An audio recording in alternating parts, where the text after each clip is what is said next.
What's the next question that should be on everybody's mind? How do I recover from this? How do I heal from this? Well, right here it is.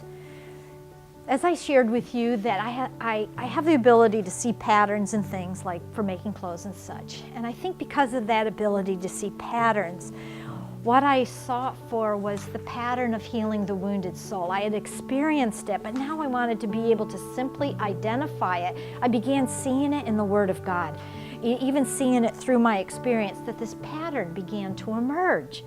And actually, the pattern of healing the wounded soul, there's an example in everyday human life of healing a wound on your body. Because if you have a wound, like when Lucas was little, he put his hand through a window, got a big cut on his arm. And we knew first aid, so you apply pressure, and we took him over to the doctor because it was cheaper than the emergency room, and he's got the pressure on it and got his hand on it. But that's what we do. We go through life and we're trying to manage our own wounds. When we go through life like this, what's the matter with this? It's like my good hand's incapacitated, and if I never get the medical attention I need for my wounded hand, it could poison the rest of my body. But that's what our souls are, is poisoned and toxified from the wounds of our lives that we've carried all of our lives. But when we got Lucas over to the doctor's office, and he goes in the examination room, and the nurse comes in, what do you think is the first thing she says? Let go and let me see it.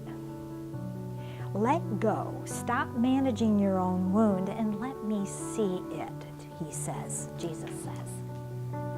Come to me, all you who labor and are heavy laden, and I will give you rest for your souls. Stop managing it yourself and let me heal, because that's what he said he came to do in Luke 4:18. And of course, that's what they did, and they started cleaning out the wound. If we confess our sins, our faults, our weaknesses, he is faithful to cleanse us. Let him cleanse that wound. And then they picked out the glass, the foreign objects in there. Hand that over to him. Hand it to Jesus.